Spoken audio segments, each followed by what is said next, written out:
Jadi kalau pada orang tua, osteoporosis itu sebuah hal yang pasti, Pasti. sudah pasti. Osteoporosis itu kan ketidakseimbangan antara pembentukan dan penghancuran tulang. Ada satu kepercayaan juga bahwa sebaiknya minum susu, tapi juga ada banyak jurnal-jurnal yang mengatakan bahwa susu itu sebenarnya tidak baik untuk tulang. Kira-kira gimana, Dok? Dok, boleh tahu nggak, Dok? Kok dokter tuh bisa tertarik jadi dokter tuh kenapa? Ya awalnya sih karena saya disuruh orang tua ya. Orang tua ini pengen juga orang anaknya nih ada yang jadi dokter gitu. Oke. Jadi ya saya ya disuruh jadi dokter gitu. Jadi ini memenuhi cita-cita orang tua. Memenuhi cita-cita orang tua. Tapi aslinya nyesal nih sekarang jadi dokter. Enggak juga ya. Enggak juga, baik. Dulu saya sebenarnya pengen masuk teknik gitu kan. Oke. Teknik, jadi belajar konstruksi bangunan, bangun-bangun apa gitu. Ya, tapi setelah jadi dokter, kayaknya di bidang ortopedi ini semua berkaitan dengan teknik-teknik. Membangun konstruksi, kestabilan gitu. Elastisitas. Nah, jadi saya memilihnya ke dalam ortopedi saja gitu. Oh, oke. Jadi karena punya cita-cita teknik, makanya pilihnya orto gitu ya. Iya. Oke. Jadi ini dokter tapi boleh dibilang separuh engineer gitu. Memang sudah panggilan jiwanya. Jadi cita-cita orang tua juga terkabul, cita-cita diri sendiri juga terkabul. Dok, ada cerita menarik nggak, Dok? Dulu koas di mana, Dok? Saya koas di RSCM. RSCM. Oke. Ada cerita kisah menarik nggak, Dok? Kalau kisah menarik, saya dulu paling serem kalau misalnya jaga malam di bagian forensik. Oke. Kan deg-degan juga kita, masih anak-anak muda, terus harus mengotopsi mayat-mayat yang nggak dikenal gitu. Oke. Saya dulu pernah terima mayat itu yang meninggalnya itu tenggelam di Pulau Seribu. Oke. Nah itu datangnya itu sudah dengan hijau-hijau, lumutan, berbusa itu, wah nggak tahan tuh baunya ya. Makanya semenjak itu saya jangan jadi dokter forensik gitu. Mendingan yang lain gitu. Jadi saya salut sama dokter forensik tuh hebat. Hidungnya hebat-hebat. Karena pasti kecium, Dok. Pasti kecium. Walaupun pakai masker. Mau pakai masker berapapun kecium. Dan bukan cuma kecium ya, tapi menempel. Oh ya? Jadi pulang ke rumah tuh kayaknya baju nempel semua gitu. Jadi ini semakin memutuskan bahwa ini bukan jalan saya gitu ya. Bukan hidup saya di sini. Dok, dulu kalau nggak salah sekolah di UI ya? Ya, betul. Nah, jadi kedokterannya Dr. William Chandra ini di UI, lalu ngambil spesialisnya juga di UI, subspesialisnya juga di UI gitu ya. Ya. Dok, kenapa nggak stop di ortopedi doang? Kenapa sampai lanjut ke subspesialis? Jadi saya memang ingin melanjutkan subspesialis karena di masa sekarang ini spesialis ortopedi itu sudah terlalu banyak. Sudah cukup banyak lah. Ada hampir 600-700. Sementara yang subspesialis itu masih sedikit yang konsultan. Nah, kalau apalagi di bagian hip and knee, saya itu bagiannya itu hip and knee dan rekonstruksi dewasa. Oke. Jadi maksudnya rekonstruksi dewasa itu bentuk-bentuk yang misalnya O, yang X di lutut, lalu tulang yang gagal tumbuh, lalu pemanjangan peninggian badan. Nah, itu bidang saya. Nah, saya ingin menjadi konsultan itu supaya bisa lebih banyak lagi membantu orang. Kalau saya hanya menjadi spesialis ortopedi biasa, saya pasti akan lebih banyak berkutat dengan kasus-kasus kecelakaan. Ya. Sementara kasus-kasus yang sebenarnya banyak juga, kasus kelainan, kasus tulang gagal tumbuh tuh belum ada yang menangani gitu. Jadi saya harus lebih membantu di bidang itu. Nah, belum ada yang mengisi. Gitu. Jadi hip and knee itu bukan cuma sekedar pinggul dan lutut gitu ya? Nah, bukan. Memang organnya secara khusus hip and knee. Tapi gelarnya itu hip and knee dan adult reconstruction. Hip and knee and adult reconstruction. Nah, rekonstruksi dewasa. Oke, itu makanya dokter kasusnya yang kaki X, kasus kaki O gitu bisa menangani X, kaki O, gagal tumbuh. gagal tumbuh. Jadi apa yang dokter lakukan sama saya yang kemarin tuh ngambil pupuk tulang, itu tuh boleh dibilang itu tidak dikuasai oleh semua dokter OT ya dok ya? Ya, sebenarnya diajarkan, tapi di subspesialis itu diperdalam lagi. Sebenarnya diajarkan, semua diajarkan, semua tahu ilmunya, tapi kami memperdalam lagi. Oke, jadi saya benar-benar beruntung karena pada saat waktu saya mau operasi lagi gitu ya, saya ketika sudah 7 bulan tulang nggak tumbuh, saya terus mencari dokter lagi. Dan saya juga nanya gitu, mana dokter yang benar-benar spesialis untuk menangani ini gitu loh. Dan saya bersyukur ketemu sama dokter William, karena waktu pertama kali ketemu, dokter William langsung ngomong sama saya bahwa, Pak, memang saya kasusnya kayak gini-gini, saya tuh menangani yang gagal tumbuh, yang saya dapatnya kayak gini-gini terus. Ternyata memang pilihan hidup beliau gitu ya. Dan itu makanya saya senang, karena bisa ketemu dengan orang yang tepat. Dan OT ini sebenarnya ada banyak, ortopedi ini ada banyak subspesialis yang lain juga, dok? Betul. Ortopedi ini ada banyak. Ada bagian tulang belakang, hip and knee, bagian olahraga, bagian tangan, bagian tumor, bagian anak. Wah, jadi kita ada 6. Ada begitu banyak, tapi sekali lagi kalau boleh tahu, kenapa milihnya tuh rekonstruksi medis gitu loh? Kenapa nggak milih bagian tulang belakang atau misalnya olahraga? Satu lagi, saya dulu pernah dioperasi di lutut. Oke. Iya. Nah, jadi saya ingin mendalami juga di lutut nih. Kok saya cedera, dioperasi, sembuh, bisa beraktivitas kayak biasa. Nah, jadi saya mau mendalami lutut. Oh, jadi dokter sendiri juga memang sudah pernah terbaring di meja operasi ya? Sudah. Dok, kalau boleh tahu, kalau menjadi subspesialisnya sendiri ada kesulitan-kesulitan tertentu nggak? Ada nggak tantangannya? Nah, subspesialis itu berarti kita menjadi tempat konsultasi bagi para dokter-dokter ortopedi lain. Oke. Ya kan?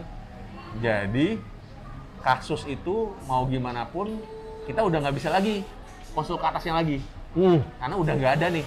Oke. Nah, cuma bisa berdoa aja nih, semoga ini selesai gitu. Nah, kesulitannya adalah kita harus catch up dengan teknologi. Harus catch up dengan teknologi. Nah, karena kalau nggak kita kalah dengan ortopedi umum atau ortopedi lain. Yang baru lulus juga. Ya, karena kita kan tempat konsultasi mereka. Yes. Jadi kita harus setidaknya lebih mengerti dan lebih pandai. Gitu. Bagaimana cara Dr. William untuk tetap keep up sama teknologi tersebut? Nah, kalau dulu sebelum COVID ini kita pasti akan ikut seminar-seminar dan pelatihan. Ke luar negeri, dalam negeri gitu. Terutama sih ke luar negeri. Karena teknologi dari sana. Nah, kalau saat ini agak susah. Paling kita hanya bisa webinar, seminar online, hanya seperti itu. Sampai kemana dok? Dikirim belajar seminarnya kemana aja? Saya dulu sudah pernah belajar ke Jerman. Fellow itu mengikuti di sana. Singapura, ke Swiss. Wow. Iya. Itu lama dok belajarnya? Bulanan. Jadi menjadi fellow itu bukan cuma sekedar seminar 1 hari atau seminggu gitu ya? Bukan. Hidup di sana, hidup. Fellow itu berarti kita menjadi asisten mereka belajar di situ dok? Iya. Dok, boleh tahu nggak apa harapan dokter sekarang ini terhadap masyarakat kita atau dunia kedokteran di Indonesia ini? Harapan saya ya, kalau dalam bidang ortopedi ini, tolong masyarakat ini lebih sadar medis. Dalam arti pengobatan alternatif itu sebenarnya nggak ada untungnya. Oke. Tidak ada faedahnya juga. Oke. Nggak mengobati dan hanya memperburuk keadaan. Oke. Jadi lebih baik segera berobat ke medis sebelum keadaannya lebih parah dan tidak bisa disembuhkan gitu. Oh, jadi dokter pernah punya pengalaman yang mereka pergi berobat tradisional terus terjadi ini ya? Itu banyak sekali gitu, apalagi dalam bidang-bidang kecelakaan patah tulang gini, kan masih banyak tuh dukun-dukun patah tulang yang betul, yang menganggap dirinya mampu gitu. Nah, akhirnya berakhir di meja operasi juga, tapi dengan keadaan yang lebih buruk atau yang harus berujung amputasi gitu kan banyak. Wow.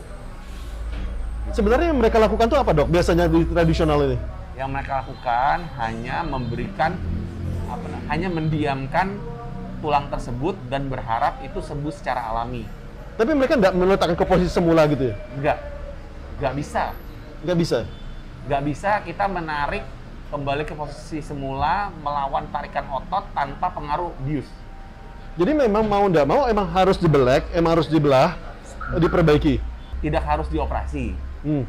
Ada prosedur-prosedur juga yang hanya perlu pasang gips. Tapi semuanya perlu dalam pengawasan medis. Karena pemasangan gips saja nih, yang katanya paling simple gitu kan, itu kalau kekencengan, aliran darahnya nggak akan nyampe. Jadi ya organ terkait jadinya mati. Nah itu berujung pada amputasi. Banyak sekali seperti itu. Di dukun-dukun itu dikasih papan. Papan yang kenceng banget. Pembuluh darahnya tergencet, ya jadinya mati. Jadi mereka yang menyangka bahwa awalnya untuk menghemat biaya, akhirnya malah harus terkena efek jauh lebih besar lagi ya, Dok ya? Betul. Dok, tapi bagi mereka yang mungkin merasa bahwa ini terlalu mahal gitu ya, ada nggak sih? Jadi begini, kalau kita berobat ke dukun ya, itu harus bayar kan? Nggak mungkin kita nggak bayar. Meskipun misalnya seikhlasnya dikasih toples doang seikhlasnya, kan kita tetap keluar uang. Betul. Tapi kan sekarang pemerintah nih bisa mengurus BPJS, bisa mengurus Jasara Harja, itu kan jadinya lebih terjangkau. Jadi pola pikir masyarakat harus diubah. Buat apa kita membayar sesuatu yang nggak jelas juntrungannya, nggak ada faedahnya, gitu. Mendingan kita yang nggak bayar tapi lebih bermanfaat gitu loh. Oke, dan tapi kan kebanyakan orang juga merasa bahwa kalau BPJS tuh nunggunya lama, sedangkan ini juga sudah kecelakaan gitu ya. Apa memang begitu? Kalau kecelakaan memang nunggunya ngantrinya masih lama atau bisa mungkin ada prioritas, Dok? Ya, memang tiap rumah sakit tuh kapasitasnya berbeda-beda. Ya, tergantung juga jumlah pasien seperti itu. Tapi kalau misalnya kita kecelakaan, patah tulang terbuka, itu ya memang harus disegerakan gitu. Pasti akan disegerakan kok oleh dokter bedah manapun gitu. Oke. Jadi jangan takut-takut gitu ya. Jadi maksudnya daripada pergi ke ahli urut atau yang lain-lain gitu ya, langsunglah pergi datang, karena kalau misalnya memang kecelakaan, memang sudah tulang terbuka gitu ya, pasti akan segera diprioritaskan. Dan tinggal bawa kartu BPJS atau ngasih tahu bahwa ini bisa dicek datanya dan itu bisa akan dilayani gitu, Dok ya. Betul. Sekurang-kurangnya gitu ya, kalau nggak punya BPJS ya Jasara Harja pasti membantu, Dok ya. Jadi nggak perlu takut sebenarnya bahwa nggak punya uang ternyata nanti nggak bisa masuk gitu ya. Tetap akan dibantu sama asuransi Jasara Harja. Oke, Dok, sebelum kita tutup, boleh nggak kasih nasihat bagi para penonton gitu ya, secara medis apa yang sebaiknya mereka lakukan sehingga mereka bisa lebih sehat? Ya. Tetap jaga protokol kesehatan ya. Pakai masker, jangan lupa divaksin, dan jaga jarak dalam bersosialisasi. Oke, nanti kalau misalnya sudah selesai, Dok, anggap misalnya ini penonton nontonnya setelah pandemi selesai gitu ya, gimana cara mereka jaga kesehatannya? Nah, kalau dalam bidang tulang pertulangan ini, jangan lupa jemur sinar matahari, makan makanan yang bergizi, dan minum suplemen vitamin D. Oh, Dok, satu pertanyaan penutup gitu ya, sebelum saya lupa, untuk penonton kita yang vegetarian gitu ya, biasa kan dibilang bahwa harus banyak makan protein gitu ya, sedangkan mereka nggak makan, ya mereka nggak makan telur, nggak makan daging gitu. Apakah mereka butuh suplemen tambahan atau bisa dengan makanan saja? Tetap ada protein nabati, tetap ada. Lalu ada juga suplementasi vitamin D untuk vegetarian. Jadi ada memang yang bahannya dari tumbuhan. Jadi vitamin D itu ada dua jenis tuh, ada D2 dan D3. D3 itu kebanyakan dari hewan. Kalau D2 itu dari tumbuhan. Memang secara efektivitas lebih bagus D3, tapi D2 kita nggak bisa mengesampingkan juga. Oke, jadi tetap bisa gitu ya, minum vitamin D2 dan itu akan membantu juga kesehatan ya? Betul. Oke. Nah, terima kasih banyak sama Dr. William, hari ini sudah hadir, sudah sharing sama kita pengalamannya, sudah share juga ilmunya sama kita. Dan kalau Anda pengen konsul sama beliau, boleh. Saya senang konsul sama beliau karena beliau orang yang terbuka, sungguh-sungguh perhatian gitu ya, peduli banget gitu ya. Jadi bukan cuma sekedar ya ketemu apa habis itu pulang, enggak seperti itu gitu ya. Ini salah satu dokter yang saya happy ketika ketemu, makanya saya ajak ngobrol gitu ya. Dan Anda boleh, beliau sekarang juga praktek di Rumah Sakit Hermina di Kemayoran. Satu lagi beliau prakteknya di Rumah Sakit RSPI Puri Indah, itu di daerah Puri Indah, ya dekat Mall Puri Indah gitu ya. Anda bisa berkunjung sama beliau, entah misalnya Anda mengalami patah tulang, atau misalnya mengalami osteoporosis, atau Anda sekedar pengen mengetahui tentang bagaimana kondisi tulang Anda, atau misalnya nyeri sendi juga termasuk, Dok ya? Betul.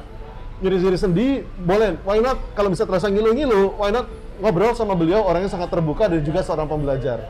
Oke? Terima kasih banyak Dr. William. Terima kasih Pak, sama-sama. Oke, sampai jumpa dan salam dahsyat buat Anda. Salam.